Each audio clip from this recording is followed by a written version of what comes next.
Die Leni möchte jetzt auch das Kommando von der Feuerwehr führen und will die Prüfung machen und sein Alter ist auch dafür, samt dem, dass er selber auch zur Wahl steht. Der Josie, sein Vater, hat ein rechter gefreut mit ihrer und mit ihrer liederlichen Mutter, aber mit der Zeit raffen sie sich nur zusammen, vor dass er wieder heimfährt.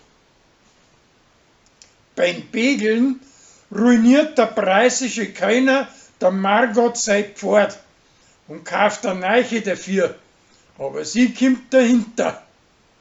Samt den während aber die jungen Leute bei ihr im Gartentas eine ganze Nacht lang ein Remi-Demi machen dürfen, wie ausgemacht.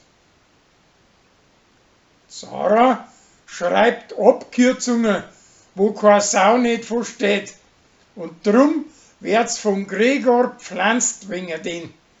Aber sie zahlt sie ihm zurück und tratzt ihm auch wieder. Die Wangener verspielen im Fußball gegen die Lansinger und drum tragen sie denen das Wasser an. Die haben da ein paar Tage lang geballen, dass wegen denen die Osternacht nicht gefeiert werden kann. Aber schließlich finden sie den Wechsel und räumen bei der Zeit wieder auf. Kathi kauft sein Jumpsterer auf Ostern einen Karren, wo man dauernd drin hausen kann. Und sie möchten auch gleich damit fortfahren. Aber er braucht Richten und drum feiern sie im Karren drin in der Werkstatt.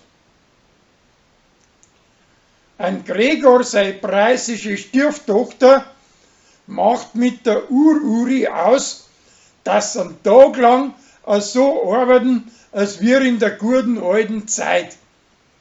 Aber das halten sie nicht einmal einen halben Tag lang durch.